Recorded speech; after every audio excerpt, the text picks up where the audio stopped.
bonsoir. Bienvenue. Nous sommes aujourd'hui près de 500 inscrits à ce webinaire qui est interactif, c'est-à-dire que vous pouvez poser des questions dans l'onglet questions et vous pouvez faire des commentaires et des infos dans l'onglet chat. Nous allons aujourd'hui participer à cette semaine internationale du cerveau qui intervient dans 100 pays et qui, chaque année, permet d'informer le public et tout un chacun sur les avancées de la recherche sur le cerveau, ses conséquences, comment il fonctionne, et vous montrer, par quelques exemples très concrets comme ce soir, les bénéfices qu'on peut tirer de certaines pratiques. Alors, notre spécialité dans le cadre de la Fondation Alzheimer est bien sûr tout ce qui concerne les troubles des fonctions intellectuelles. Et pourquoi est-ce qu'on a voulu vous parler de méditation ce soir? Eh bien parce que plusieurs études, dont une a été faite en France et dont on vous parlera ce soir, montrent que méditer a des bienfaits sur notre cerveau, des bienfaits sur notre fonctionnement cérébral, des bienfaits sur notre vivacité cérébrale. On va voir ça ce soir. L'autre élément qu'on voulait vous apporter, c'est vous, en quelque sorte, alors je ne dirais pas initier, mais vous montrer ce qu'est la méditation avec une méditante expert, une grande spécialiste de la méditation, qui a d'ailleurs participé à cette étude française. Donc nous allons commencer tout d'abord par une présentation par le professeur Gaël Chetlas, spécialiste d'imagerie, qui est à Caen, et qui va nous présenter en direct les dernières avancées de la recherche sur les bienfaits de la méditation au travers d'une étude européenne qu'elle pilote. Donc j'appelle Gaël, si tu peux nous rejoindre. Bonjour à tous. Bonjour Gaël, je te laisse la scène. À tout de suite. Ravie donc de venir vous parler des dernières avancées de la recherche sur les bienfaits de la méditation. Les mécanismes physiopathologiques de la maladie d'Alzheimer sur lesquels on travaille, vous voyez les premiers travaux sur la maladie d'Alzheimer en 1907, depuis plus d'un siècle, sont encore pas complètement élucidés, mais la bonne nouvelle, c'est que de plus en plus, on reconnaît l'impact des facteurs de risque environnementaux sur lesquels on peut agir, et notamment, on a identifié le fait qu'un tiers des cas de maladie d'Alzheimer seraient dus à ces facteurs de risque modifiables. Parmi, donc, au cours de ces 10-15 dernières années sur lesquelles on a travaillé intensément sur ce sujet, eh bien, on a identifié les facteurs de risque principaux et donc des façons de modifier notre mode de vie pour réduire les risques de démence. Et donc, comme je l'ai dit, on a identifié le fait qu'au moins un cas sur 3 de démence pourrait être évité en essayant de directement cibler ces facteurs qui vont soit, pour les facteurs de risque, augmenter les risques de maladie d'Alzheimer, soit pour les facteurs de protecteurs, eh bien, diminuer ces risques. Et donc, vous voyez qu'on a non seulement identifié ces risques, mais aussi identifié ces facteurs qui sont le plus importants selon les périodes de vie. Et vous voyez que lorsqu'on est jeune, au milieu de notre vie, et puis alors qu'on prend de l'âge, ces facteurs sont différents. Si on regarde les facteurs alors qu'on prend de l'âge, eh bien, vous voyez qu'on a identifié le fait que le fait de fumer, la dépression, l'isolement social, l'inactivité physique, la pollution de l'air et le diabète étaient les facteurs particulièrement importants. On a donc, et comme je le disais, essayé d'utiliser ces facteurs pour intervenir et modifier les risques de maladie d'Alzheimer. Et je vous ai mis ici l'exemple d'une des études qui sont multidomaines, c'est-à-dire qui s'intéressent à plusieurs de ces facteurs de risque. Et vous voyez qu'elle propose des conseils nutritionnels, de l'activité physique, un entraînement cognitif et la prise en charge des facteurs de risque métaboliques et vasculaires. Donc ça, c'est dans le cadre de l'étude FINGER qui a été lancée en Finlande et qui maintenant a été réalisée dans d'autres pays dans le monde entier. Vous voyez que cette étude, qui est un exemple représentatif de ce qui se fait aujourd'hui, adresse les facteurs de risque majeurs des personnes alors qu'elles prennent de l'âge, sauf que les facteurs de risque psycho-affectifs, comme la dépression, ne sont pas directement ciblés par ces interventions. Et donc, ce qu'on propose, c'est que la méditation puisse notamment cibler ces facteurs de risque plus psycho-affectifs de façon directe chez les personnes âgées. La méditation, d'abord, qu'est-ce que c'est? Avant de dire ce que c'est, il faut peut-être dire ce que ce n'est pas. Et donc, souvent, parfois encore, il existe des fausses idées sur la méditation selon laquelle il s'agit d'une pratique religieuse qui consiste à s'isoler dans une grotte à très haute altitude, s'asseoir en lotus et rester sans bouger, les yeux fermés pendant plusieurs heures. La pratique de la méditation peut tout à fait être complètement laïque. Elle ne nécessite pas d'être assise en lotus. On peut également rester debout ou marcher, donc elle ne nécessite pas de s'asseoir. On n'est pas obligé d'être dans un endroit complètement isolé en altitude. On n'est pas obligé de méditer pendant plusieurs heures, ni même de s'isoler. Vous voyez ici, on peut méditer quelques minutes dans le métro alors qu'on est entouré de personnes. On n'est pas non plus obligé de rester sans bouger. On peut méditer en marchant et on peut méditer les yeux ouverts. Donc, une fois qu'on a enlevé toutes ces idées reçues, qu'est-ce qui reste et qu'est-ce que c'est que la méditation ? Bien, en fait, ce n'est pas une seule pratique, c'est une famille de pratiques. Ce n'est pas une pratique qui consiste à se relaxer et penser à rien, mais c'est un entraînement, un exercice mental qui inclut en fait différents exercices de régulation émotionnelle et attentionnelle qui sont notamment destinés au développement du bien-être et de l'équilibre émotionnel. Parmi les pratiques les plus courantes, eh bien, la pratique séculaire de méditation pleine conscience est le plus souvent utilisée dans la recherche scientifique et elle consiste à utiliser cultiver une conscience vigilante de ses propres pensées, actions, émotions, motivations et elle cible directement les capacités de régulation de l'attention et des émotions. Ces deux concepts étant particulièrement importants dans le cadre du vieillissement. Et puis, il existe d'autres types de pratiques et je parlerai par la suite de la méditation compassion-bienveillance qui consiste donc à cultiver la bienveillance, l'acceptation de soi et le soin de soi et des autres. Alors, dans le cadre du vieillissement, nous avons travaillé avec un consortium européen, c'est-à-dire différentes équipes en Europe, autour de ce sujet, c'est-à-dire en se posant la question de la méditation dans le vieillissement, avec deux objectifs, non seulement d'essayer de comprendre l'impact de la méditation sur le vieillissement et de montrer, de mettre en évidence de façon scientifiquement fiable, et d'autre part d'essayer aussi de révéler les mécanismes. Voici les hypothèses que nous avons faites sur la base des connaissances actuelles, des études actuelles existantes sur l'impact de la méditation, et notamment quant aux mécanismes que l'on pense être engagés dans l'impact de la méditation dans le cadre du vieillissement. Dans le cadre de cette hypothèse, on a proposé que l'association de deux types de méditation, la méditation pleine conscience et la méditation compassion, amour, bienveillant, LKC, associés aurait un impact positif, contrôle attentionnel, de métacognition, c'est-à-dire le fait de mieux se connaître, mieux connaître son fonctionnement, et puis en stimulant les capacités prosociales.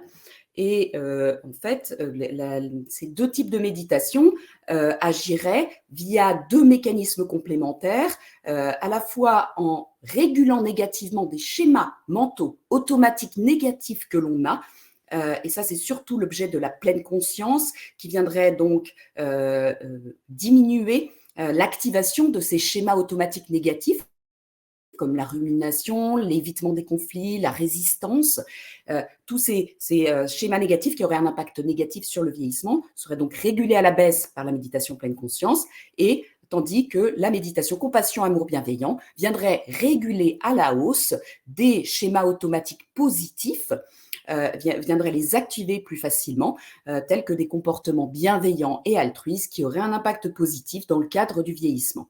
Au-delà de ces processus, de ces mécanismes cognitifs et psychologiques, eh bien, des travaux ont montré un impact positif de la méditation sur des facteurs positifs du vieillissement, réserve cognitive, réserve cérébrale, stimulation, activité cognitive, interaction sociale, bien-être, bonheur et longueur des télomères, et puis un impact négatif de la méditation sur les facteurs de risque cardiovasculaires, la dépression, les troubles de sommeil, stress, anxiété, déclin qui ont un impact négatif sur le vieillissement. Alors nous, on avait conduit dans le laboratoire une étude pilote qui avait montré que chez 6 experts méditants, lorsqu'on les compare à des contrôles en termes d'intégrité cérébrale, et là on avait utilisé 2 examens, un examen pour mesurer la structure, puis un examen pour mesurer la fonction, eh bien on avait montré que, vous voyez ici, dans une population âgée non méditante, eh bien de façon attendu, on voit une diminution du fonctionnement dans les régions en rouge ici, qui est attendue avec l'âge. Vous voyez, entre 20 et 90 ans, chaque point représentant une personne, on voit le fonctionnement dans le cerveau de ces structures en rouge et on voit qu'il y a une diminution. En orange, vous voyez représenter les experts méditants âgés autour de 60 et 80 ans et vous voyez que leur fonctionnement est relativement préservé, comme s'il avait été moins atteint par ces effets de l'âge. Et si on regarde, si on les compare, ces 6 experts méditants, le fonctionnement de ces régions, de ces 6 experts méditants à un groupe de contrôle, eh bien, vous voyez qu'effectivement, leur fonctionnement se trouve dans la partie vraiment supérieure du fonctionnement des contrôles de même âge. Donc, une meilleure préservation de certaines structures cérébrales. Et puis, pour aller plus loin, pour apporter des preuves plus tangibles de ces effets de la méditation dans le vieillissement, eh bien, on a, avec ce consortium européen, réalisé ce gros projet européen Silver Santé Study ou Meditaging. Vous voyez les sites internet correspondants sur lesquels vous trouverez plus d'informations, dont les objectifs visaient à investir l'impact d'un entraînement à la méditation sur la santé mentale et le bien-être des populations âgées. Ça, c'est le consortium, c'est-à-dire les personnes qui ont vraiment participé à ce projet, vous voyez, dans plusieurs pays européens, en fonction de leur expertise, tous très utiles pour le développement de ce projet. Et puis, on a eu la chance de bénéficier de l'implication très importante des enseignants, tant de méditation et puis de l'anglais, vous verrez, dont Martine ici, aujourd'hui, est notre représentante. Elle sera présentée par la suite par Philippe. Donc, dans le cadre de ce projet européen Meditaging, eh bien, nous avons réalisé 2 grandes études. Gaëlle, excuse-moi de t'interrompre. Ça va très très vite, hein, il faut suivre. Donc, on a pas mal de gens qui nous disent que si tu pouvais ralentir un petit peu, ça serait bon pour tout le monde, si tu veux bien. D'accord. Merci beaucoup de me communiquer cet avis général et je vais vraiment calmer le rythme. Dans le cadre de ce projet européen Meditaging Silver Santé Study, nous avons réalisé 2 grandes études, toutes les 2 pour essayer d'évaluer l'impact de la méditation dans le vieillissement. La première à gauche était coordonnée par Nathalie Marchand d'Angleterre. Elle visait à montrer chez 147 patients qui se plaignent de leur mémoire, qui vont voir le neurologue parce qu'ils sont inquiets et qui n'ont pas nécessairement de troubles cognitifs, eh bien d'évaluer l'impact de la méditation sur différents aspects, mais notamment sur des mesures comportementales et de sang, et surtout sur leur anxiété. Donc, c'était une intervention de 8 semaines chez ces patients, et puis ils étaient également évalués 6 mois plus tard. Dans le cadre de cette étude, nous avons pu montrer un impact positif de l'intervention de méditation de 8 semaines, un impact équivalent à un programme d'éducation à la santé qui avait déjà fait ses preuves chez cette population. Et nous avons montré que la diminution de l'anxiété chez ces patients qui se plaignent de leur mémoire et qui sont inquiets, eh bien, est maintenue après ces interventions à 6 mois. Donc, d'autres travaux vont suivre pour évaluer l'impact de la méditation dans ce groupe et notamment sur les mesures comportementales, mais également sur des mesures de sang qui avaient été faites chez ces mêmes patients. Je vais maintenant vous parler des premiers résultats obtenus dans le cadre de la seconde étude, l'étude Edgewell, qui a été conduite à Caen et coordonnée par moi-même et qui porte sur 137 personnes de plus de 60 ans, de plus de 65 ans, qui n'ont pas de déficit cognitif et qui ont eu un ensemble d'examens avant d'être répartis au hasard dans 3 groupes, un groupe méditation, un groupe contrôle actif et un groupe sans intervention. Donc, 137 seniors de plus de 65 ans ont participé à cette étude et donc après un ensemble d'examens dont je vous parlais, qui comprennent non seulement des examens comportementaux et sanguins, mais aussi des explorations détaillées du cerveau, et des mesures détaillées également de la qualité du sommeil, eh bien, ces personnes ont été réparties au hasard.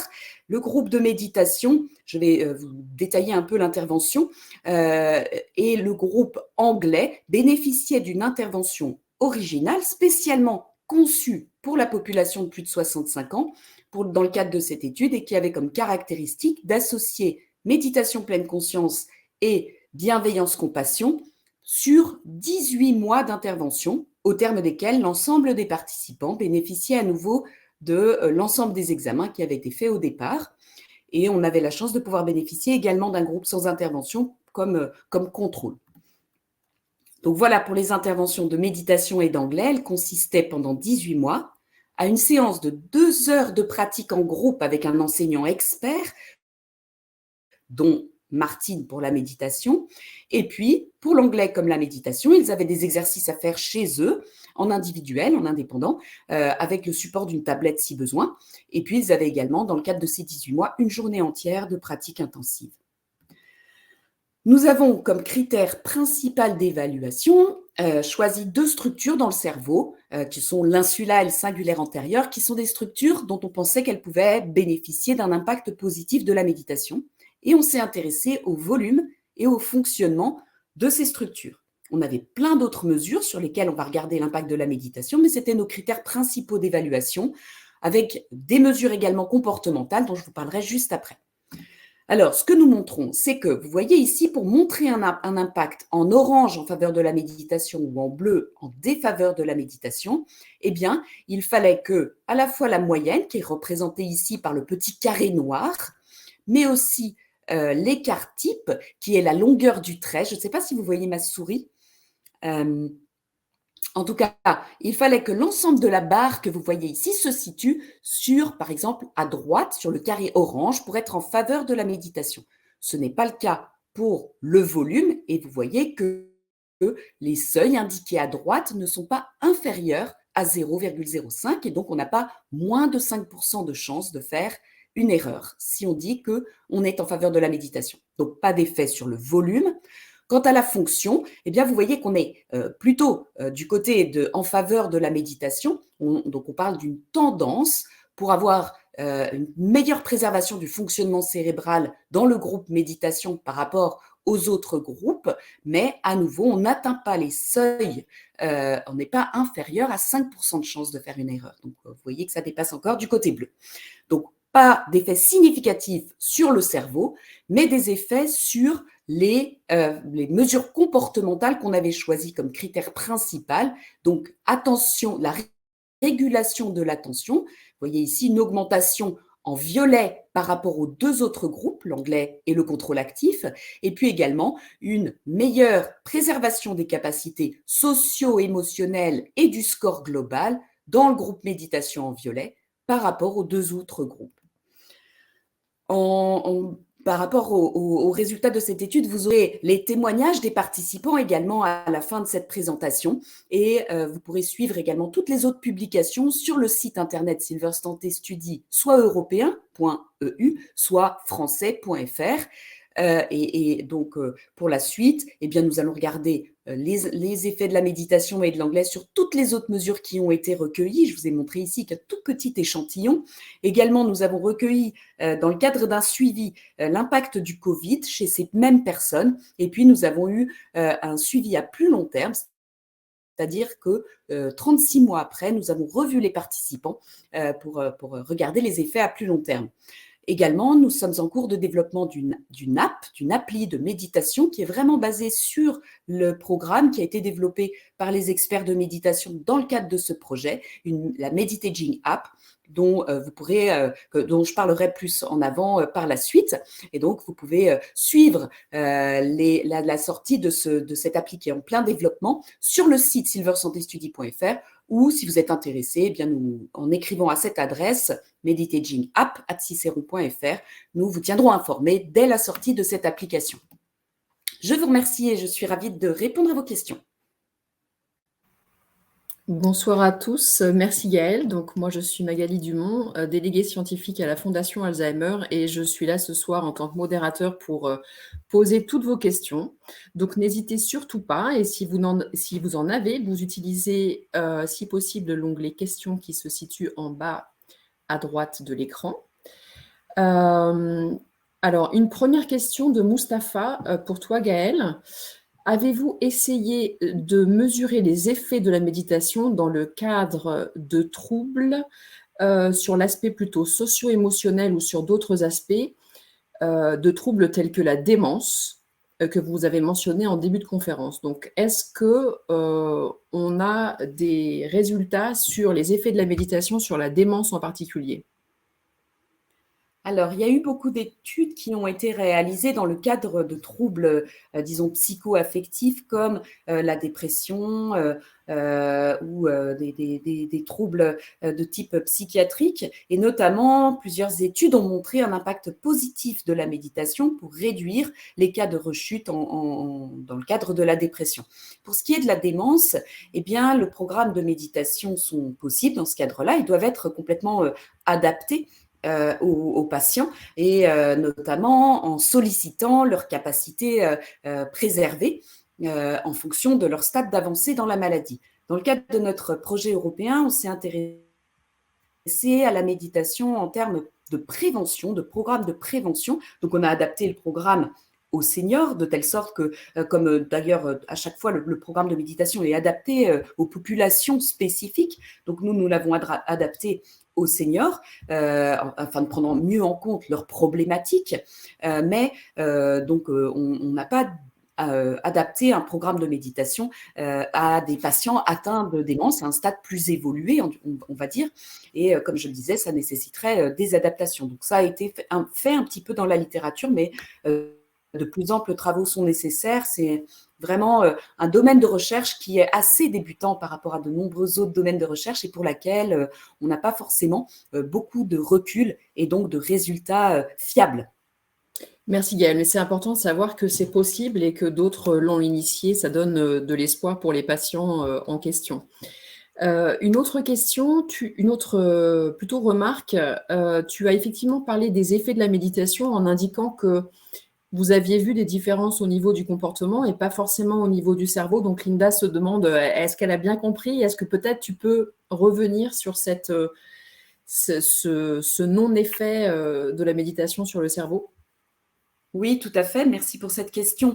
C'est vrai que c'était un peu rapide, non seulement mon débit, mais j'avais beaucoup de choses à dire et sur certaines choses, je suis passée un peu vite.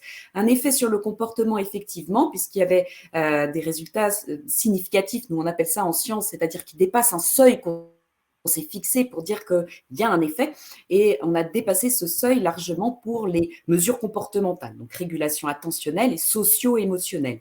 Ce seuil n'était pas dépassé pour les résultats sur le cerveau. Alors, pour revenir là-dessus, premièrement, on avait dû choisir 2 structures précises et on a choisi sur la base de ce qu'on connaissait à ce moment-là, l'insula et le cortex singulaire antérieur, qui sont des régions qui nous intéressaient non seulement parce qu'elles sont sensibles au vieillissement, mais aussi parce que d'autres études avaient montré chez le sujet jeune que la méditation pouvait modifier la structure ou le fonctionnement de ces régions cérébrales.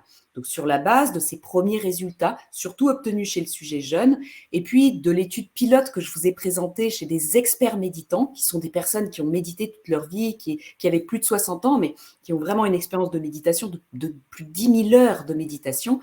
Là encore, il avait été montré sur ces structures une meilleure préservation du volume et du fonctionnement.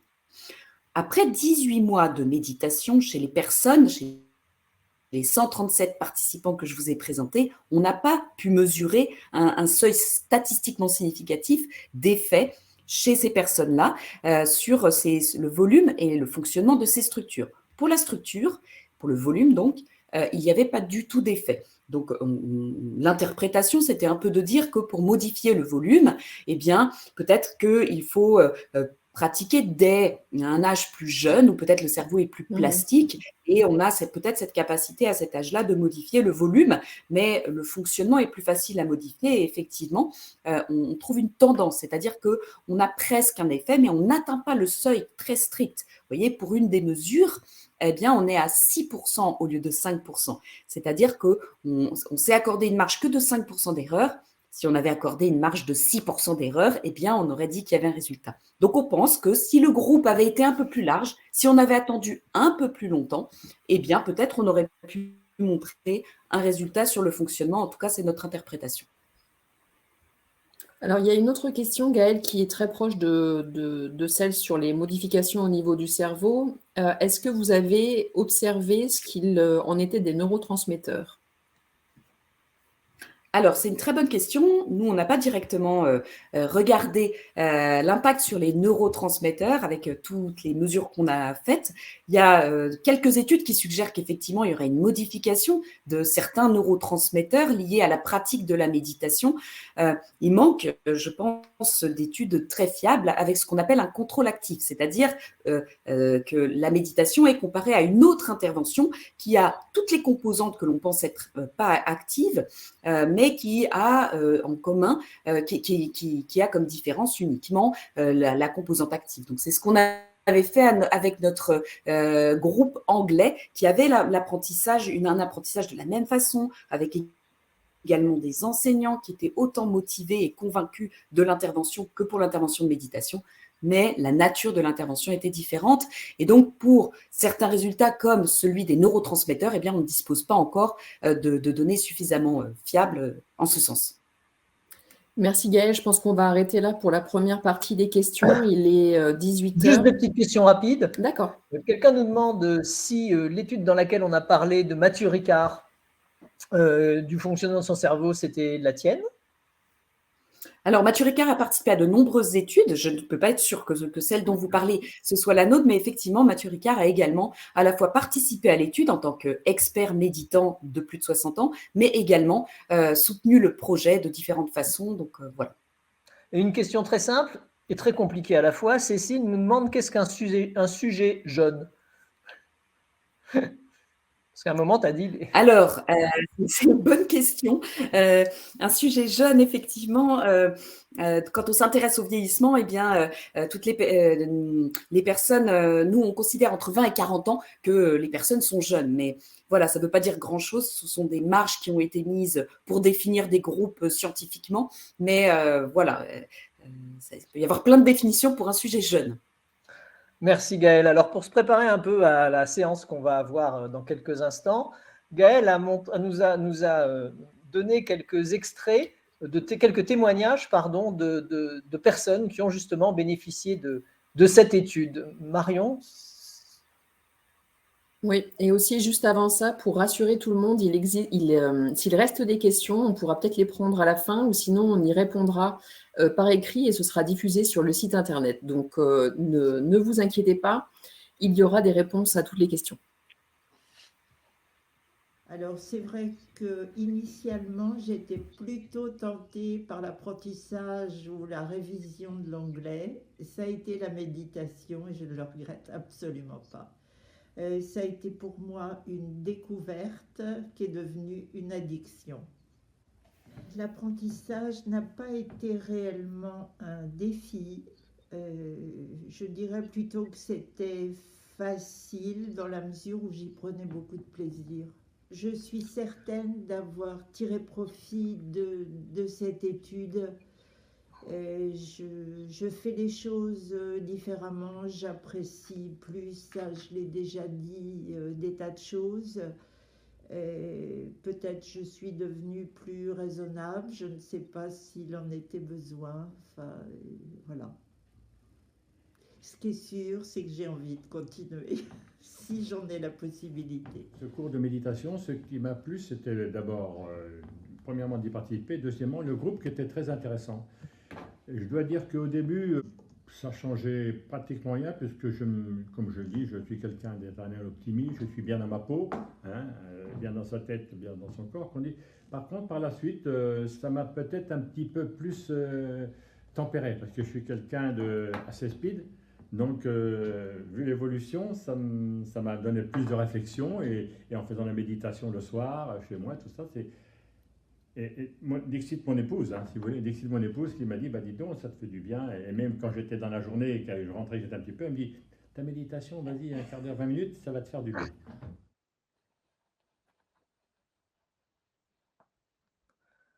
Merci Gaëlle, merci pour ces témoignages. Écoutez, on va tenter une expérience, c'est-à-dire qu'on va demander à Martine Bachelor d'essayer, donc si Martine peut monter sur la scène avec nous, on va demander à Martine d'essayer de vous faire un essai, un petit goût de ce que peut représenter une séance de méditation. Alors Martine qui devrait arriver dans quelques instants. Bonjour Martine. Bonjour.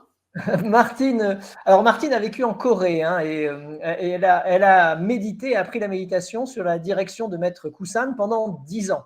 Elle médite depuis 1975 et justement, Martine a participé au programme Silver Santé Study en tant à la fois qu'enseignante pour apprendre ces méthodes de méditation, mais aussi en tant que la cohorte de méditation expert, puisque, comme l'expliquait Gaëlle, Martine a plus de 10 000 heures de méditation à son actif.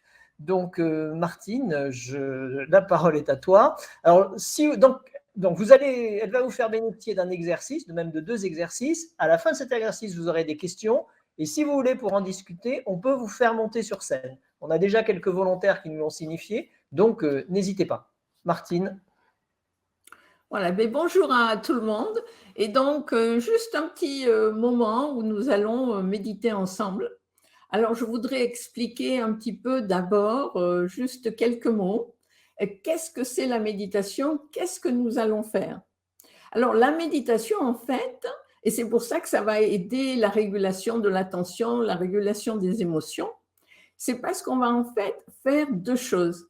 On a les capacités déjà, mais en fait, on va les cultiver plus. Et donc, la méditation, c'est le fait qu'on va cultiver, développer, s'entraîner à ce qu'on appelle l'ancrage.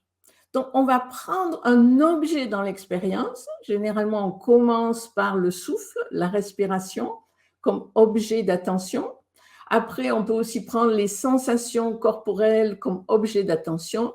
Et après, on peut aussi écouter les sons. Et donc, l'ancrage, c'est le fait qu'on s'assoit en méditation ou, comme Gaëlle a dit, on peut soit rester debout, on peut être aussi allongé, on peut aussi marcher en méditation. Donc, il y a 4 postures. Et disons qu'on est assis en ce moment, je présume que c'est peut-être la position que la plupart des gens ont derrière leurs écrans. Et donc, on est assis, soit par terre, soit une chaise, ou soit allongé, ou soit debout si on en a besoin. Et on va d'abord, on prend l'objet, par exemple, le souffle, et donc on va poser son attention sur les sensations dont on fait l'expérience quand on respire. Et une des choses les plus simples, c'est de ressentir l'air qui pénètre un peu plus froid et qui ressort un peu plus chaud. Et donc, l'exercice, ça va être ça, d'être conscient de la respiration. Et en même temps, ce qui va se passer, comme Gaëlle l'a décrit un peu, c'est qu'on va voir en même temps, parce que le cerveau marche, l'organisme est vivant, on va voir des pensées, on va avoir des sensations, on va entendre des sons, on pourrait même avoir certaines émotions parce qu'on est un être vivant. Mais au milieu de tout ça, on va s'ancrer sur le souffle. Et donc, on va cultiver une certaine attention bienveillante qui va essayer de nous garder ici. Parce que c'est l'idée de la pleine conscience, c'est d'être le plus présent à ce qui se passe. Et en fait, quand on s'assit et qu'on essaie de s'ancrer comme ça, par exemple dans la respiration, il y a 4 choses qui vont se passer. On ne va pas nourrir les automatismes mentaux dont Gaëlle a parlé qui peuvent apporter des effets négatifs. On va dissoudre leur pouvoir qui va nous aider à revenir à la fonction créative de nos capacités mentales, de ressenti, etc. Et en même temps, ça va nous aider à revenir à tout ce qui se passe ici et maintenant, de sorte qu'on va avoir plus une vue globale et il sera plus facile d'être créatif à ce moment-là. Donc, l'ancrage va nous aider en partie d'être plus créatif, mais aussi d'être un peu plus calme parce qu'il y aura moins de pensées agitées ou de ressentis agités. On va revenir sur un support qui est relativement stable, relativement calme, le souffle. Le deuxième aspect de la méditation, c'est en fait l'observation éclairée, dans le sens qu'on va essayer de se rendre compte dans l'expérience que les choses changent. Je sais que vous savez que les choses changent, il y a l'été, l'hiver, il y a la nuit, le jour, les choses changent. Mais on a une tendance à se fixer ou à fixer les autres. Je suis toujours comme ça, ils sont toujours comme ça ne va jamais changer.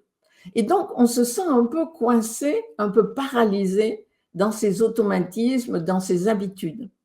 Et donc, l'idée de la méditation, c'est on est assis et on remarque que les choses changent. Nous, on a eu quand on enseignait la méditation aux seniors de l'étude, il y a eu ce moment un peu magique pour un monsieur qui avait très mal à la hanche. Et donc, il avait ce ressenti qu'il avait mal tout le temps, 24 heures sur 24. Il s'assoit en méditation, et donc on fait l'exercice pendant 15 minutes, 20 minutes, et à la fin, il dit « J'ai pas mal.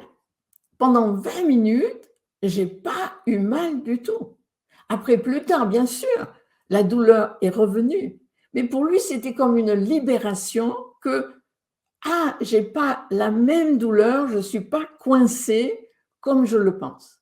C'est pas fixe, ça change. Donc, une partie de la méditation, c'est d'être conscient que les pensées changent, les sensations changent, les sons changent.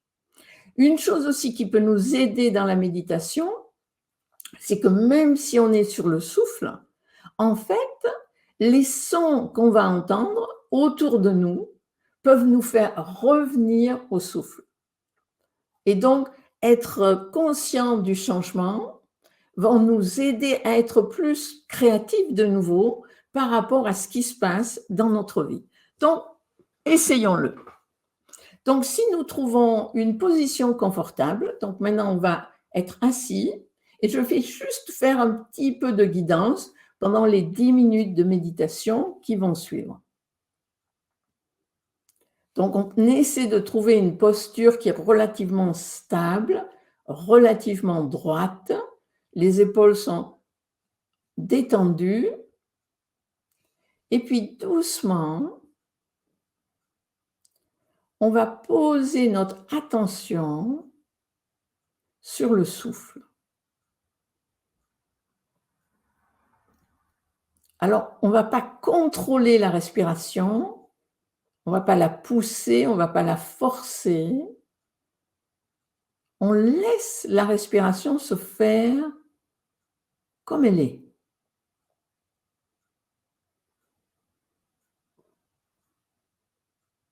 Et on va peut-être remarquer que l'air pénètre un peu plus frais dans les narines et ressort un peu plus à la température du corps.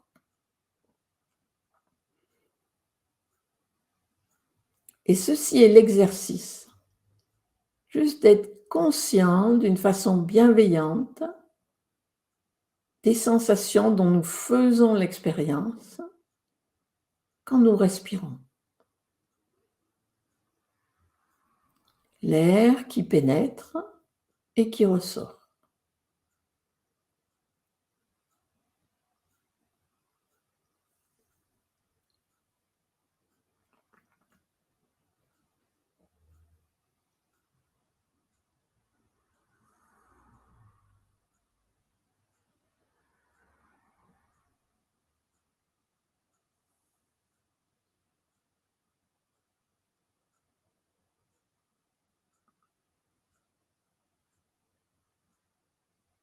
L'attention est importante, mais aussi l'attitude de méditation.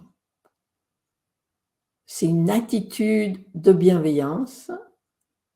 On ne se force pas, on ne se crispe pas. Et si on est distrait par quelque chose dans le passé, dans le futur, quelque chose plus tard, c'est la vie. Mais on revient à la pratique de l'attention, la pratique de la pleine conscience, et on est conscient de notre souffle.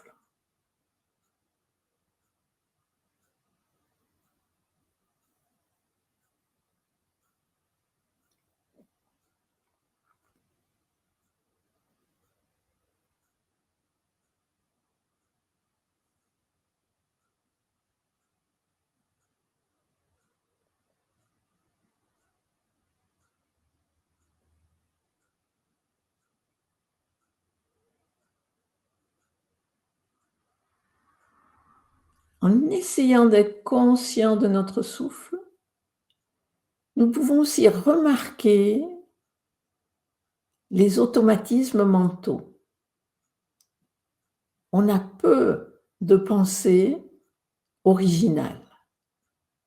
On a une tendance à rêver, peut-être une tendance à ruminer ou à faire des plans sur la comète.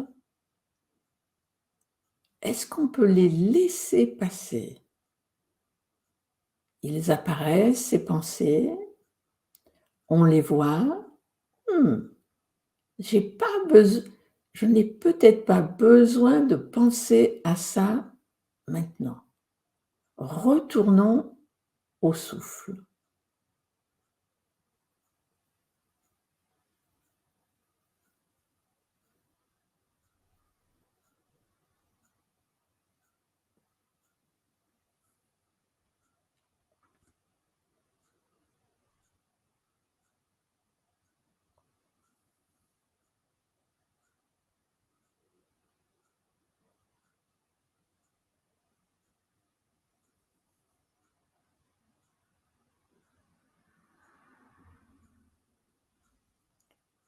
Où nous sommes peut-être pris, captés par une sensation.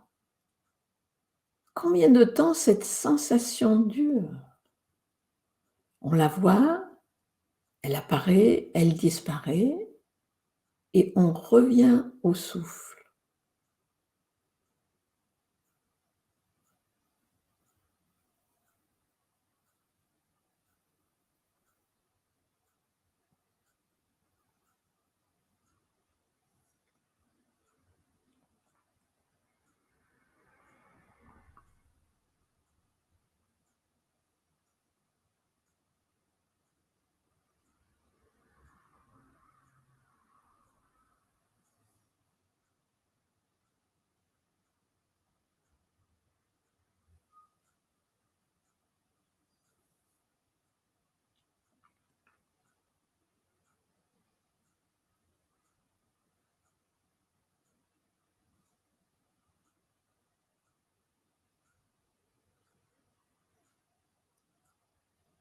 Ou peut-être que nous entendons des sons.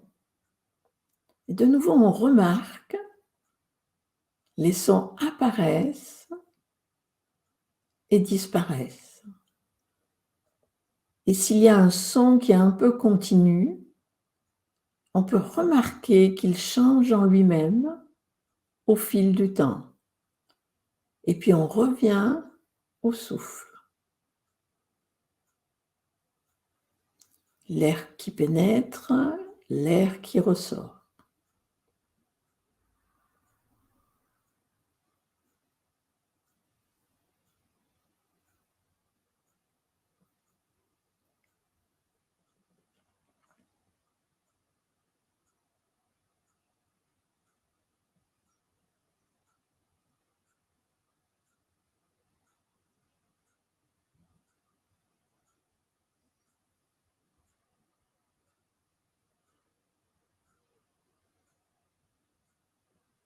Assis ici et maintenant, on a peut-être un ressenti, agréable ou désagréable. Et de nouveau, on peut remarquer, je me sens bien, je ne sais pas, un petit peu déplaisant. Et combien dure ce ressenti?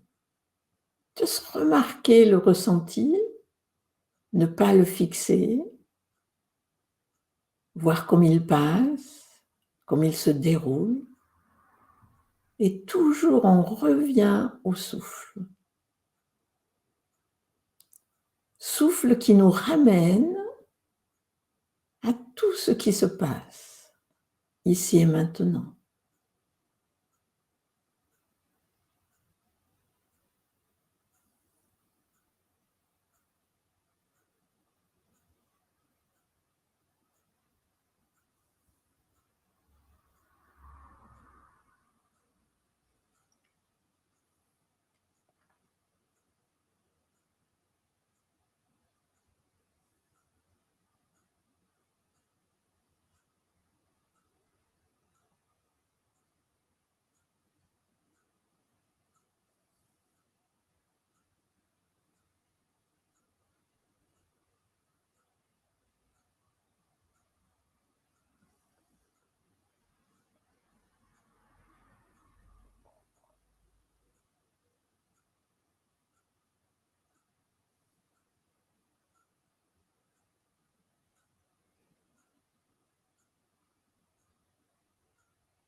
Voilà, merci pour votre attention et votre essai. Et maintenant, on peut avoir une ou deux questions avant la seconde partie qui sera plus sur cultiver, comme la seconde partie du programme de l'étude, la bienveillance, la joie. Merci beaucoup, Martine.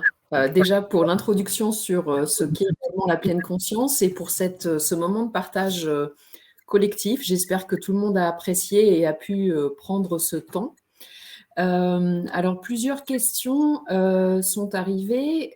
Est-ce qu'on peut améliorer le sommeil grâce à la méditation? Et si oui, comment est-ce qu'on peut faire ça? Alors, en termes de... Là, je ne vais pas parler en termes de ce qui s'est passé avec le sommeil pendant l'étude et les choses comme ça, mais moi, je vais parler en fait de mon expérience par rapport au sommeil. Et je dirais, la première chose qu'il faut faire quand on va se coucher, c'est ne pas s'inquiéter si on va dormir ou pas.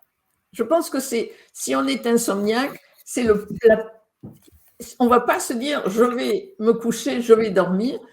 On va se coucher et on va s'allonger, se reposer.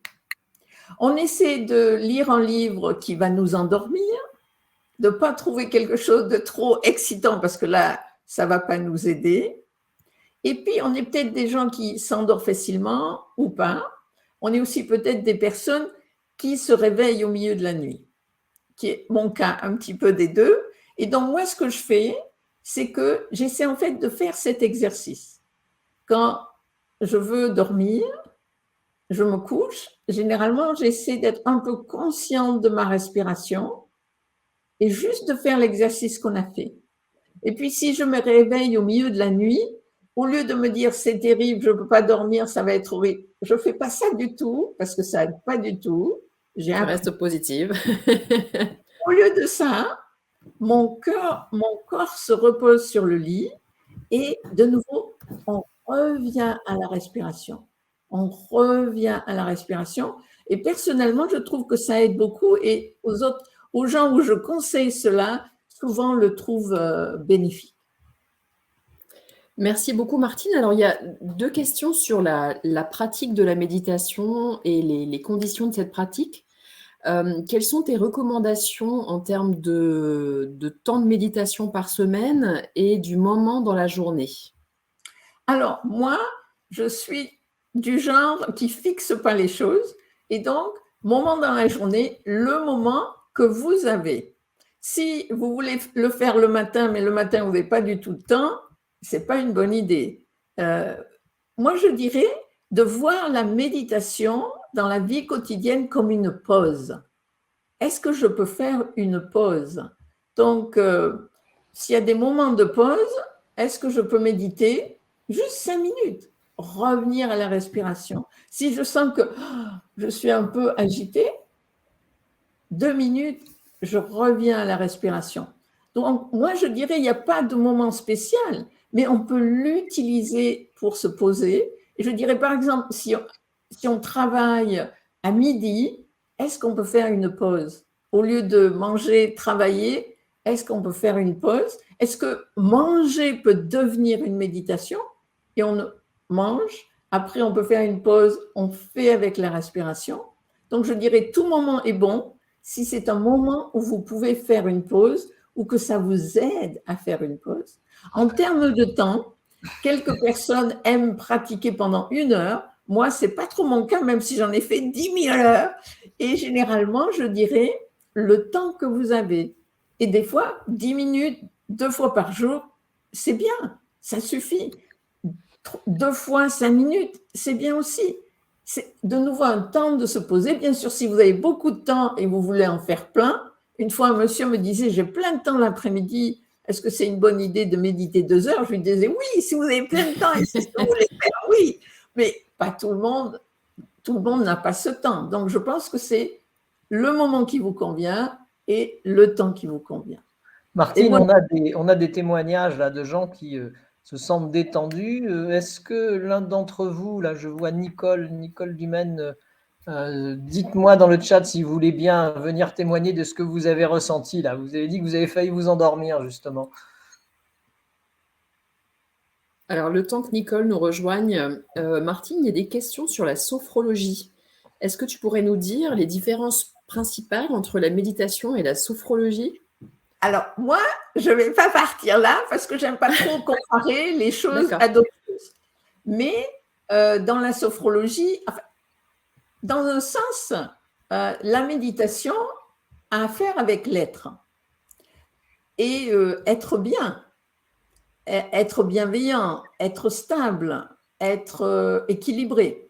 Et la sophrologie, à un certain niveau, s'inspire un peu de la méditation, mais aussi s'inspire de tout humanisme, qui est, moi récemment, j'ai lu un livre comme quoi, je n'irai pas là-bas, mais le bien-être a toujours été pratiqué. Donc, je pense sous toutes ses formes. Voilà, exactement. Et donc, je pense que la sophrologie a un peu de choses qui sont pareilles, un peu des choses qui sont différentes. Et ça va être bien pour les personnes à qui ça convient. De la même chose que la méditation va être bien pour les gens à qui ça convient. Et d'autres, le sport sera peut-être mieux, ou le tai chi. Nicole, merci de venir nous témoigner un peu de ce que vous avez vécu à l'instant. Je vous en prie, dites-nous tout. Alors d'abord, je précise que j'avais déjà fait de la méditation pour des problèmes de sommeil il y a 7-8 ans. Bon. Très honnêtement, ça ne m'avait pas fait grand-chose pour le sommeil. Et j'ai fini par arrêter parce que je ne trouvais pas que ça me faisait grand-chose. C'est pour ça que j'étais intéressée par recommencer éventuellement. Et donc, là, j'ai fait exactement ce que vous m'avez dit. Et j'ai senti que je piquais du nez. D'abord, j'ai réussi à fixer mon attention quelques respirations. Après, je pense que je suis partie pas comme dans un rêve, mais vers quelque chose dont je ne me souviens même plus. Et puis tout d'un coup, je me suis dit non, je vais m'endormir. Donc, j'ai relevé ma tête. Et puis 5 minutes après, je pense que j'ai repiqué du nez. Je ne suis pas particulièrement fatiguée aujourd'hui, ni je n'ai pas vraiment sommeil. Voilà, c'est tout ce que je peux en dire. J'ai passé un bon moment. Hein. Non, c'est ça. Moi, je pense que la méditation, en fait, qu'est-ce qui nous empêche de dormir, à part différents trucs biologiques et tout ça? Et je pense que c'est moins facile pour les dames après la ménopause que dormir que d'avant. Mais ça, c'est mon petit sujet scientifique qu'on devrait étudier plus. C'est si le système est agité. Si le système est agité, il va être un peu difficile de dormir. Je pense que la méditation, surtout sur le souffle, nous aide à, dans un sens, relâcher un petit peu l'attention. Mais ça ne va pas marcher tout le temps, puis ça dépend si on a des difficultés, si on a des soucis ou si on n'a pas des soucis. Et j'espère que vous dormez mieux maintenant de toute façon. Oui, je dors mieux maintenant. Mais j'ai une difficulté avec cette attention, c'est-à-dire que je perds, je vais ailleurs, quoi, voilà. Mais non, ça m'énerve. Mais c'est bien que vous ayez ailleurs. Ça prouve que votre cerveau marche. Je pense qu'il faut faire attention à cette idée. La méditation, c'est d'avoir pas de pensée. Pas du tout. La méditation, ça marche parce qu'on est distrait et on revient. C'est ça qui marche en fait. Donc l'important, c'est pas de ne pas avoir des pensées distraites. Il y a un maître qui disait, si vous partez 1000 fois, vous pouvez revenir 1000 fois. Et ce qui est important, c'est en fait de revenir et de repartir et de revenir. Donc, d'avoir des pensées, ça veut dire que vous êtes en vie, que votre cerveau marche. C'est bien ça, en fait. Voilà, Nicole. Votre cerveau marche. Écoutez, si ça peut vous aider à mieux dormir. Puis pour ce qui est de l'étude sur le sommeil des femmes après la ménopause, on verra plus tard ça, Martine. Une chose à la fois. Merci beaucoup, Nicole, d'être intervenue. Merci. Alors, justement, parce qu'on parlait de l'attention, un participant se demande, est-ce qu'il y a un type de méditation particulier pour développer sa concentration et son attention?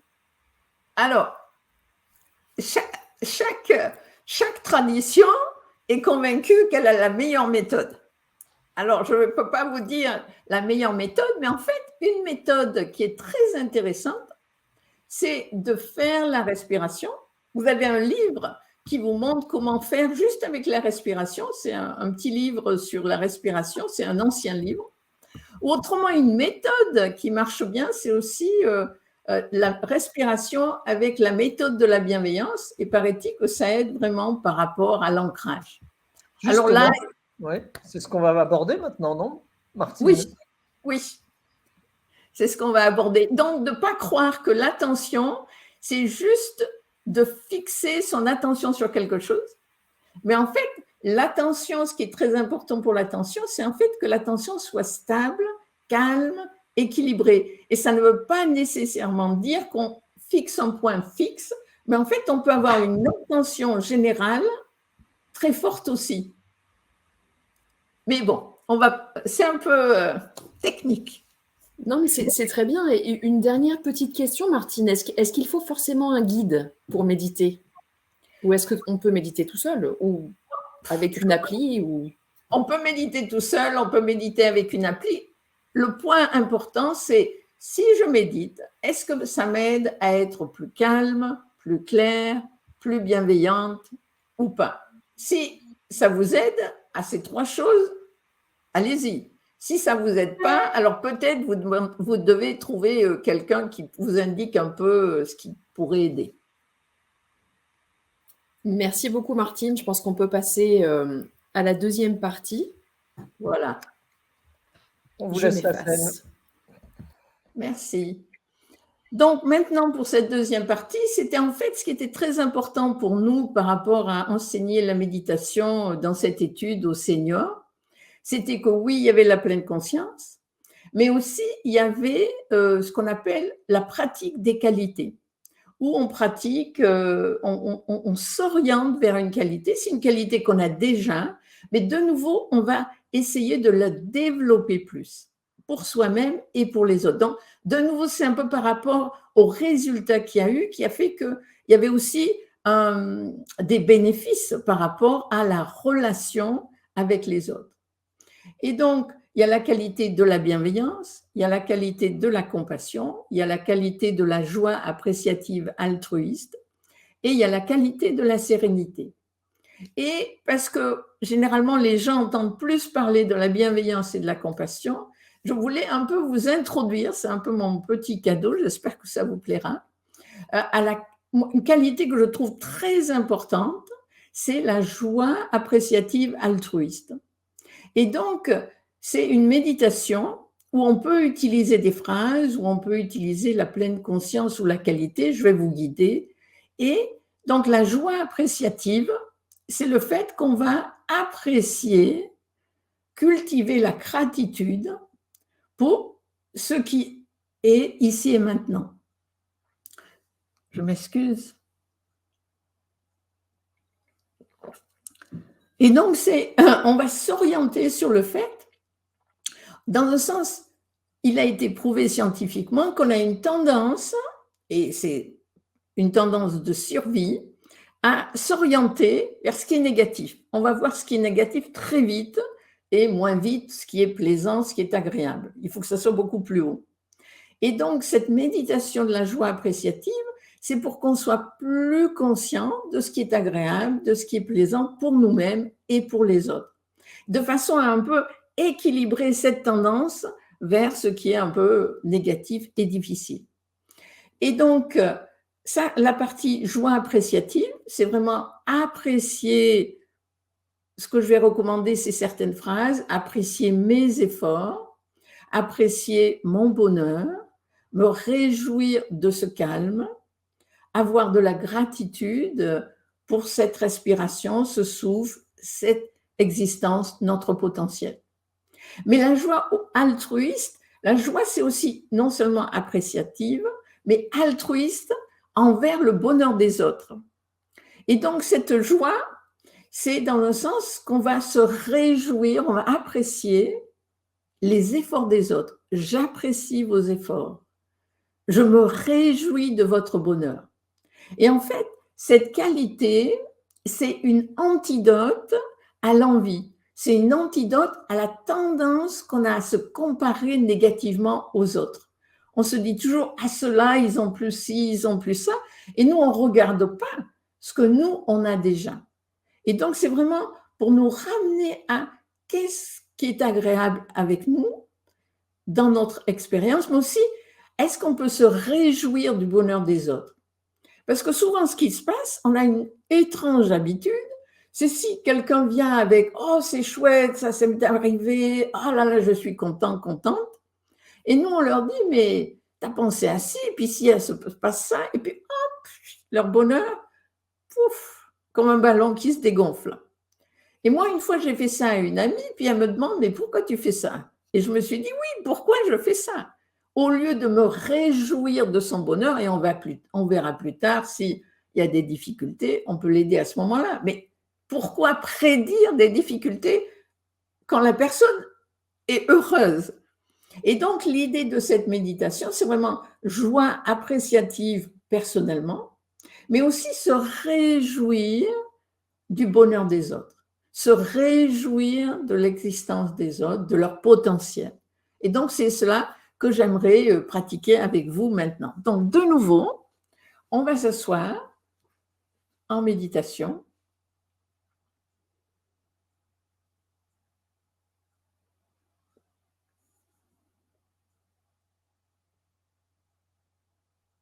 Et je vais apporter ces phrases que vous pouvez répéter silencieusement en vous-même. Je me réjouis de mes efforts. J'apprécie mon bonheur.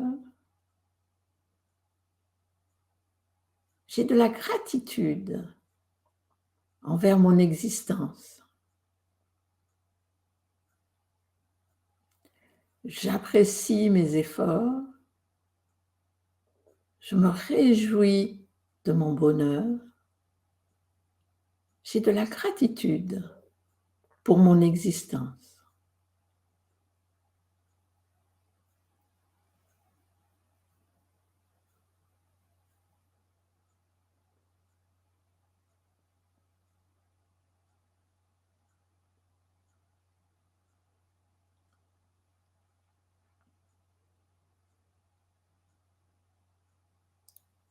Si on a des difficultés avec les phrases, on pourrait se connecter avec notre expérience. Qu'est-ce que je peux apprécier ici et maintenant? Peut-être que je respire, que j'entends. De quoi puis-je me réjouir ici et maintenant? Peut-être d'un certain calme, d'une certaine clarté.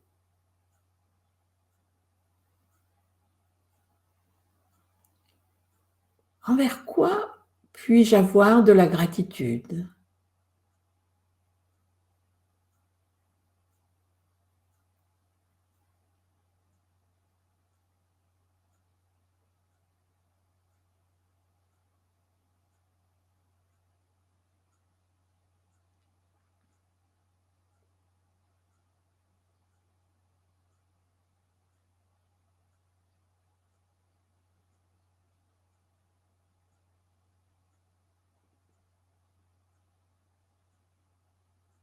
Nous pouvons nous connecter à la qualité elle-même.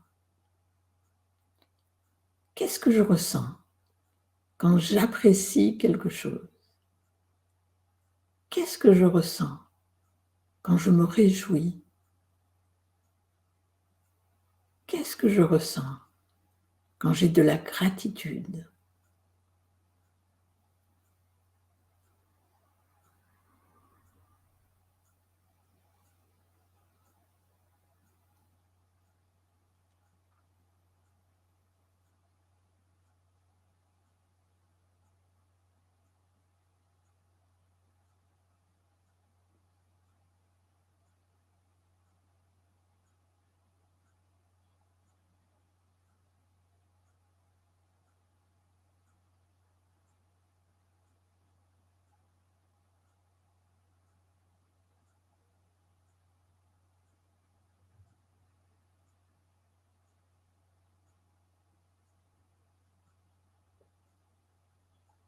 Et puis après, nous allons nous tourner, nous ouvrir vers les autres. Toutes les personnes qui sont autour de nous.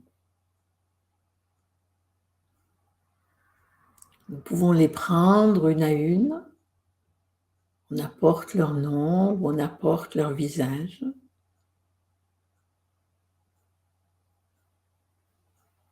D'abord des personnes que nous aimons bien, qui nous soutiennent. J'apprécie tes efforts. Je me réjouis de ton bonheur. J'ai de la gratitude pour ton existence.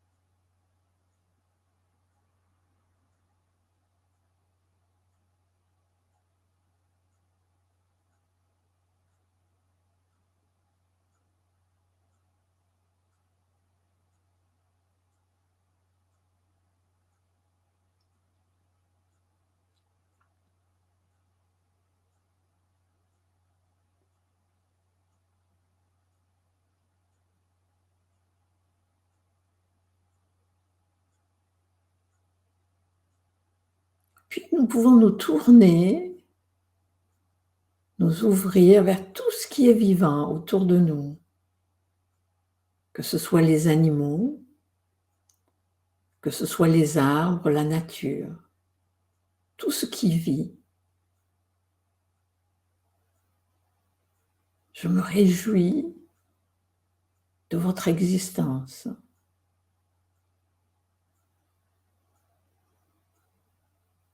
J'ai de la gratitude pour votre potentiel de vie.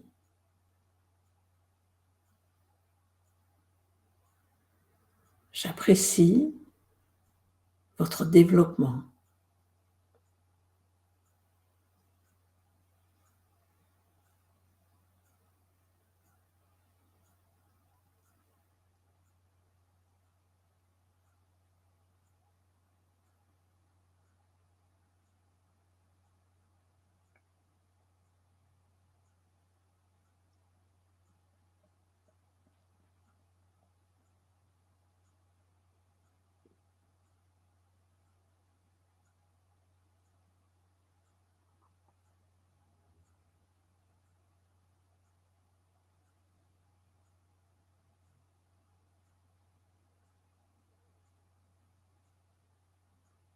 Puis nous allons retourner à nous-mêmes, retourner au souffle. Et quand nous sommes conscients du souffle, pouvons-nous apprécier cette qualité de joie appréciative que nous respirons, que nous partageons l'air que nous respirons avec toutes les vies qui respirent aussi.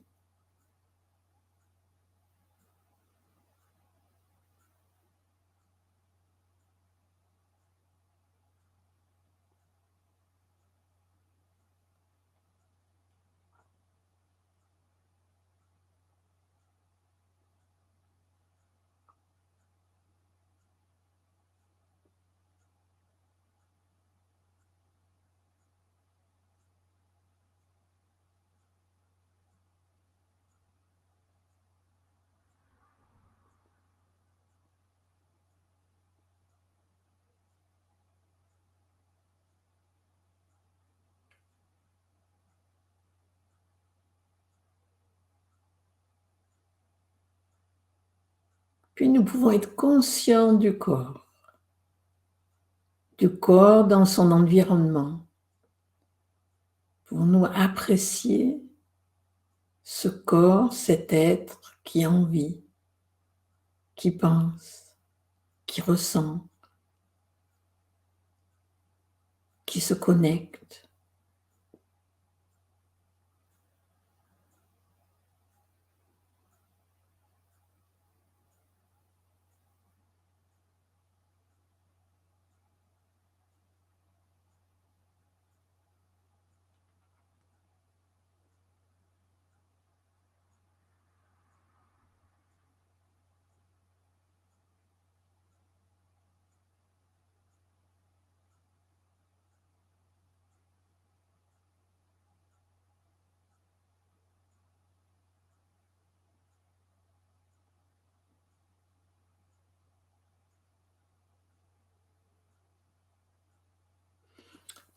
Voilà, merci. Et maintenant, on peut s'ouvrir aux questions. Merci d'avoir essayé. Merci Martine pour cette pratique qui sort effectivement de ce que l'on connaît. C'est à la fois altruiste, mais en même temps, ça permet de réfléchir sur la manière dont on envisage le monde et ce qui nous entoure. Et c'est un effort enfin, c'est un effort. C'est un exercice qui n'est pas simple à faire.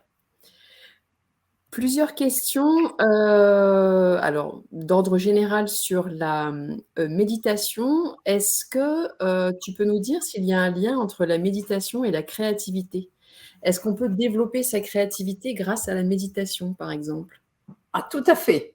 Moi, je pense que, dans un sens, ce qui va empêcher la créativité, ça va être les automatismes fixes. Quand on est vraiment fixé, quand on se fixe, en fait, on répète tout le temps la même chose, on ne voit pas autre chose. Et moi, je vois comme la méditation, la façon de vraiment s'ouvrir à notre potentiel créatif, mais d'une façon éclairée et bienveillante. Et donc, moi, je vois la méditation comme une façon d'aider les automatismes relativement négatifs à revenir à des fonctions créatives de pensée, de ressenti, de relation, de sensation. Et donc, sans se mettre de limites peut-être aussi. Voilà, et je pense que ça va nous, en fait, dissoudre les obstacles à la créativité. Et après, on peut avoir la créativité, que ce soit dans l'art, de faire la cuisine, de faire du jardinage, mais ça nous aide à être vraiment ici et maintenant avec tout notre potentiel. Alors, il y a plusieurs questions qui sont arrivées sur le rythme cardiaque et notamment, est-ce que la méditation peut avoir un effet sur le rythme cardiaque et en particulier le ralentir? Et est-ce qu'on sait s'il y a des différences entre la cohérence les exercices de cohérence cardiaque et la méditation? Alors ça, je pense que c'est plus une question pour Gaëlle, mais ce qui est à signaler, c'est que les policiers, enfin, je ne sais pas en France, mais je sais qu'en Angleterre et aux États-Unis, il y a les pompiers, souvent, on leur apprend en fait la méditation, enfin, pas la méditation dans ce sens-là, mais on leur apprend à travailler sur la respiration de façon à ce qu'ils soient calmes. Et ce qui était très intéressant, c'était qu'il y avait une dame, une des dames qui était dans l'étude, et qui nous a dit un jour, mon mari s'est écroulé, et grâce à la méditation, je suis restée calme. Quand normalement, j'aurais été et totalement, mon cœur aurait battu vite, je n'aurais pas su quoi faire et tout ça, grâce à la méditation, je suis restée calme et j'ai pu vraiment appeler les secours et faire ci et faire ça. Et elle a dit, c'était une telle joie de pouvoir être calme. Donc, à un certain niveau, je pense que oui, la méditation m'a l'air d'avoir un effet. Après, scientifiquement, il faudrait plus parler à Gaëlle. Merci Martine. D'ailleurs, si Gaëlle veut nous rejoindre pour la fin de ce webinaire et pour évoquer d'autres questions. Alors, une question, Martine, qui est plutôt en lien avec si je peux intervenir. Ah pardon, vas-y Philippe. Magali, j'ai quelqu'un qui veut bien témoigner sur cette deuxième partie. C'est Isabelle Leroux. Et Isabelle, je vous envoie une invitation pour participer. Il suffit de cliquer dessus et vous allez apparaître sur l'écran. Alors, peut-être en attendant, Gaëlle peut dire par rapport au cœur. Au rythme cardiaque. Ton micro est muté. Ton micro est coupé.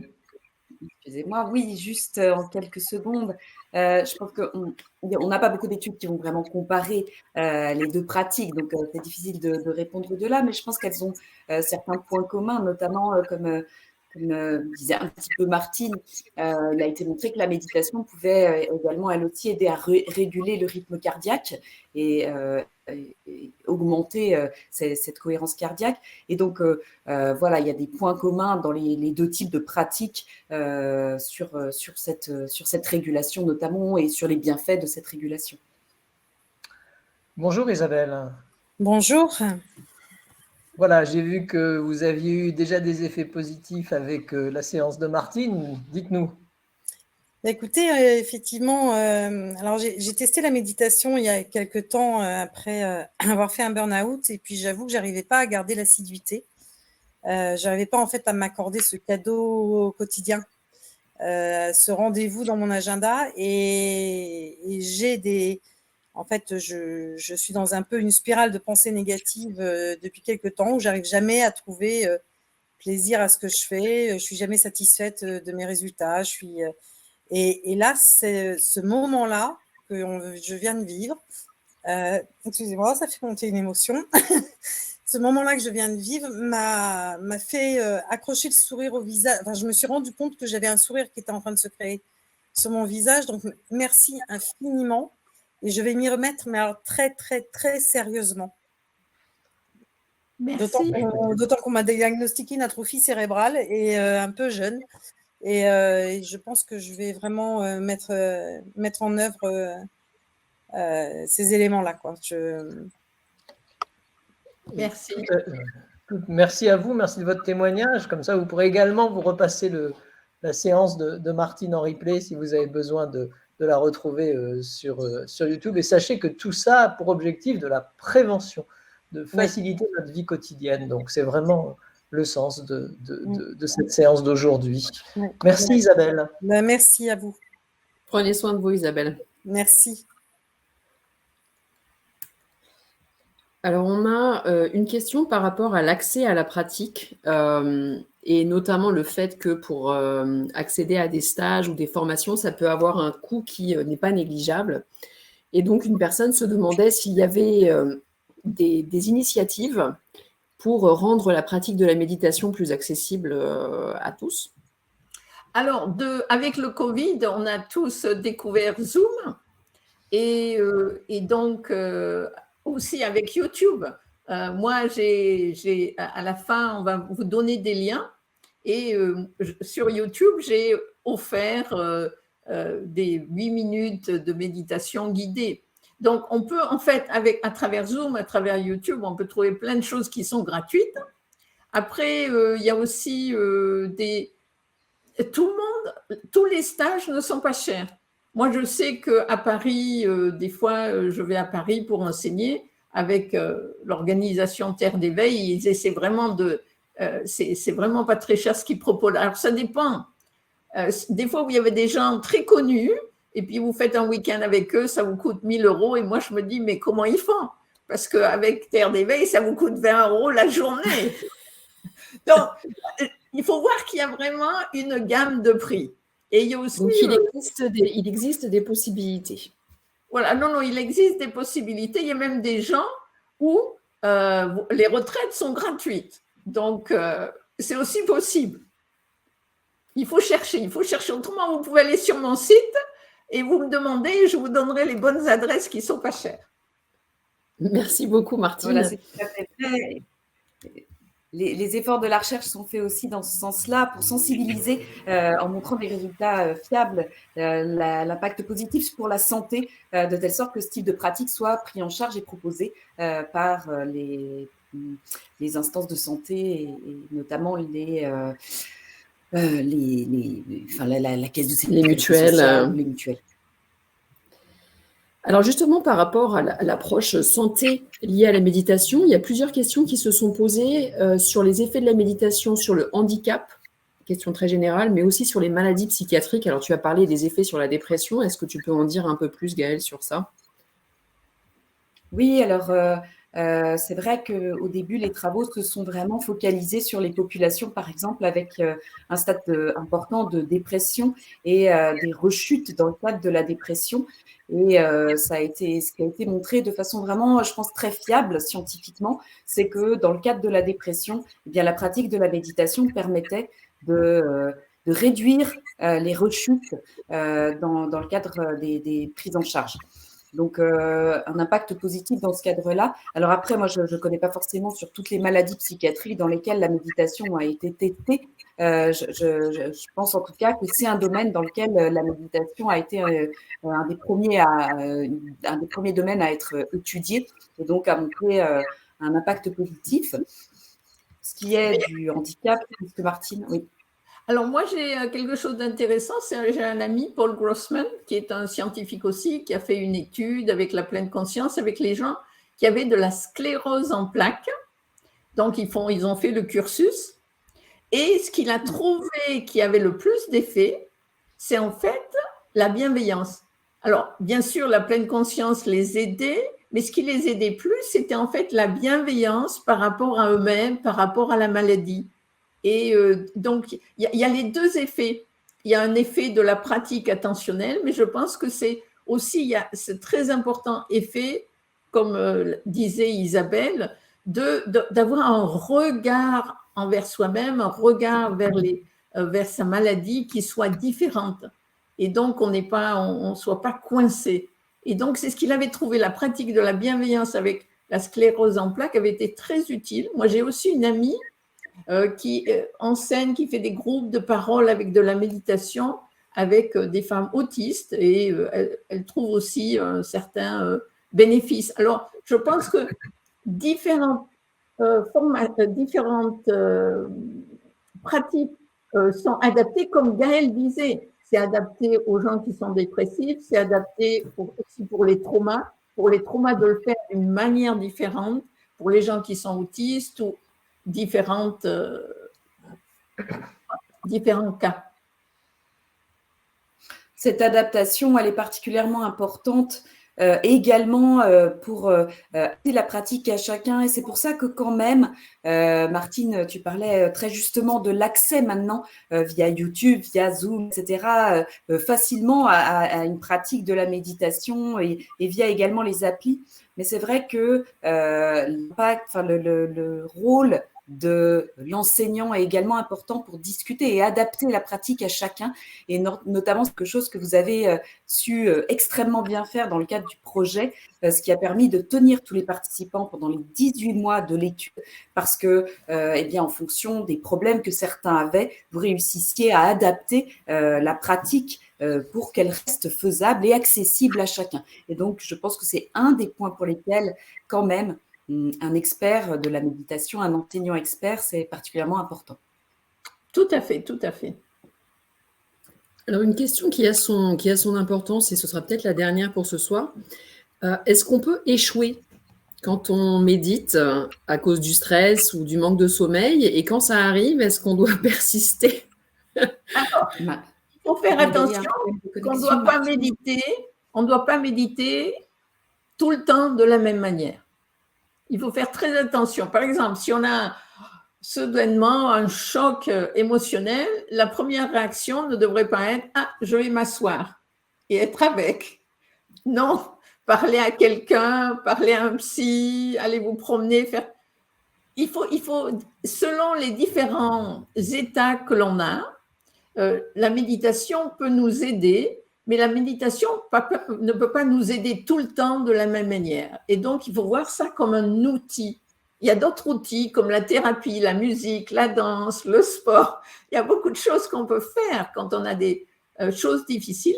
Aussi, la méthode de méditation ne va pas nécessairement nous convenir. Il y a des gens, la respiration, ça ne marche pas du tout.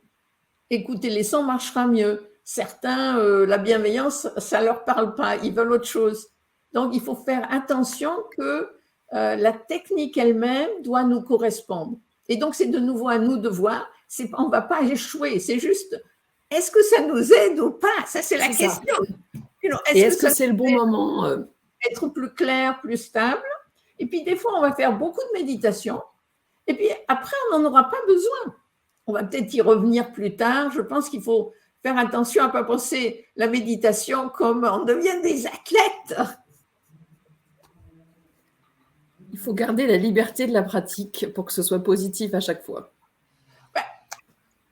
Enfin, qu'on essaye, en tout cas. Il faut faire attention à l'attente qu'on peut avoir de la méditation, parce que ça dépendra comment on est. Des fois, on sera ensommeillé, des fois, on sera clair, des fois, on pensera à autre chose. Mais on a médité. Il n'y a pas d'échec dans le sens de la méditation. On est juste assis, on est ici. Et comme disait Isabelle, on a pris du temps pour soi, en fait. Voilà. Et donc, on échoue si on a des attentes. Si on a des attentes, je ne dois pas avoir de pensée, je dois être clair, je ne dois pas bouger ou quoi que ce soit. Alors oui, s'il y a des attentes, oui. Mais si on le fait, non. Merci Martine, et en tout cas, merci à tous pour toutes ces questions. Merci à tous les deux. Merci. Ça rejoint une question qui avait été posée. Oui. Gaëlle? Ça rejoint une question qui avait été posée sur le fait, est-ce que certaines personnes sont réfractaires à la méditation, de la même façon que certaines personnes sont réfractaires à l'hypnose. Et je trouve que ça rejoint assez ce dont tu parles, Martine, c'est-à-dire qu'en gros, ne pas trouver de plaisir ou que ce soit une technique qui ne nous convient pas, mais c'est vrai que c'est quelque chose qui peut être adapté à chacun, qui est en tout cas accessible à tous, qui peut ne pas convenir à chacun, mais qui est accessible à chacun. Voilà. Merci Gaëlle, merci Martine. Un dernier mot, Martine? Alors, juste, j'espère que tout le monde va trouver un moyen dans sa vie de trouver du calme, de la bienveillance envers soi-même, envers les autres, et aussi de voir que l'appli va venir plus tard pour les seniors, que Gaëlle a parlé, et aussi vous allez avoir des liens par rapport à mes petites vidéos, si vous les trouvez utiles. Voilà, donc tout sera mis sur le site de la Fondation, tout sera mis avec le replay qui va pas tarder dans les 48 heures au plus tard, que vous retrouverez sur la chaîne YouTube. Je voudrais remercier bien sûr Magali pour son animation, et puis quelqu'un qu'on ne voit pas, mais qui est essentiel à tous ces webinaires, qui est Marion Ravenot, qui est en contact avec vous, qui vous répond à chaque instant et qui vous préviendra de l'arrivée du replay YouTube. Comme ça, vous pourrez le repasser. J'espère que vous avez passé un excellent moment. C'était vraiment l'objectif de vous montrer que ça aussi, ça fait partie de la semaine du cerveau et que, comme vous le voyez, on en apprend de plus en plus, comme l'a montré Gaëlle. On comprend mieux comment tout ça fonctionne, tout ça pour assurer une meilleure prévention. Merci à tous. Merci Martine, merci Magali, merci Gaëlle. Et à une autre fois, sur la chaîne YouTube, à la Fondation Alzheimer. Et il faut voir ça de manière extrêmement positive. Une prévention est possible. Bonne soirée à tous et encore merci. Bonne soirée, au revoir. Bonne soirée, au revoir. Au revoir.